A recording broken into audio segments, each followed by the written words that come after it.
अगर किसी को सावलिया जी सेठ जी को अपने बिजनेस में, व्यापार में हिस्सेदार बनाना है, पार्टनर बनाना है, तो वो कैसे बनाएगा? देखो, ठाकुर जी को पार्टनर तो मन से बनाया जाता है। जी अपने मन से ही अर्जी लगा के ठाकुर जी के सामने अपन अरदास लगाते हैं कि भाई ठाकुर जी, हमारे इस कार्यक्रम में या इस बिजनेस में आप इतने % के पार्टनरशिप अपने रखी है आपकी।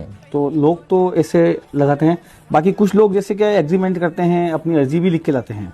तो मतलब बिल्कुल एग्रीमेंट करके लाते हैं, वो पार्टनरशिप डीड भी बना के लाते हैं कि हमारा ये बिजनेस है ठाकुर जी, इसमें ये % आपका रहेगा। और वो हिसाब भी रखते हैं कि हमारा इतना 1 महीने का प्रॉफिट या इतना 1 साल का प्रॉफिट हुआ, और वो हिसाब का जो बनता है ठाकुर जी का, वो पूरा ला के अपने मतलब मंदिर में ठाकुर जी को अर्पित करते हैं। पूरा कानूनी तरीके से, बिल्कुल कानूनी तरीके से करते हैं। और जो लोग अपने मन से लगाते हैं वो भी लोग पूरा हिसाब रखते हैं ठाकुर जी को। कि भाई हमारा ये जो धंधा था इसमें, मतलब जैसे गुल्लक होता है ना, कि भाई हमारा 100 आएगा तो हम 10 डालेंगे, 20 डालेंगे। तो लोग ऐसे भी हैं जो वो प्रतिदिन ही अपना हिस्सा ठाकुर जी को निकाल लेते हैं। कोई लोग 10%, 5%, 2%, 1%, मतलब जैसा उनकी श्रद्धा है, जैसा उनका बिजनेस है, उस हिसाब से पार्टनर तो मैं बताऊँ आपको, ठाकुर जी उस दिन ही बन गए थे जिस दिन उसने सोचा था। जी, ये तो फिर औपचारिकता है, ये सारी औपचारिकता हो गई है। वो पार्टनर तो उस दिन ही बन गए थे जिस दिन उन्होंने सोचा था, और जिस दिन उनके मन में भाव आया था कि मैं अपनी पार्टनरशिप ठाकुर जी के साथ में करूँ। तो महीने में मुनाफा भेंट करने आते हैं या साल भर में?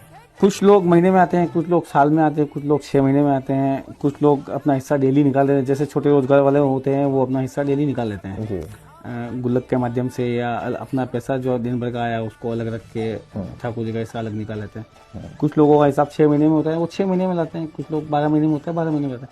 मगर ठाकुर जी हमारे हिसाब के बड़े पक्के हैं जी। हाँ, आपको हिसाब तो रखना पड़ेगा अगर आपने ठाकुर जी को पार्टनर बनाया है। मतलब आप पार्टनर बनाने के बाद में यूं नहीं कर सकते हो कि आप 100 रुपये कम चला दो, आप 100 रुपये ज्यादा चला दो चल जाएगा, 100 रुपये कम चलाओगे नहीं चलेगा। अगर उनको हिस्सेदार बनाया तो एक पैसे का हिसाब, एक पैसे का हिसाब रखना पड़ेगा। ठाकुर जी आपको खुद बुला लेंगे, आपको आने की जरूरत नहीं है। अच्छा, आपके आपके मन में अगर लालच भी आ गया तो भी वो बुला लेंगे, और आप अगर अच्छे नहीं बुरे बुला लेंगे, हाँ प्रेम से कर रहे हो तो भी आपको बुला लेंगे। हाँ, ठाकुर जी हमारे पक्के हिसाब के। तो इसमें यह है कि अगर किसी को व्यापार में हिस्सेदार ठाकुर जी को बनाना है तो वो अगर चाहे तो कानूनी तौर पर डॉक्यूमेंट तैयार कराने के बाद ठाकुर जी को भेंट कर सकता है। हाँ। और अगर ना डॉक्यूमेंट्स का ऑप्शन अगर ना चाहे तो वो मन से भी बना सकता है। मन से बना सकते हैं लोग। अपनी जो अर्जी होती है वो कागज पे भी लिख के ले आते हैं कि भाई ठाकुर जी हमारे इतने % में पार्टनर रहेंगे, या हमारा ये जो काम है अगर हो जाएगा ठाकुर जी इतने % तो इतने % हम उनको देंगे। बिल्कुल। इसके बाद वो यहाँ पे मंदिर में दान पात्र में या फिर थाल में उसको पहुंचा देते हैं, और फिर हर महीने या फिर जब भी उनका आना हो तो उनके ठाकुर जी का जो नियत हिस्सा रहता है वो ठाकुर जी को भेंट कर सकते हैं। तो ये महाराज जी ने हमें कुछ प्रमुख जानकारियां बताई, इनके लिए महाराज जी को बहुत बहुत धन्यवाद करते हैं। जय सावलिया सेठ जी की।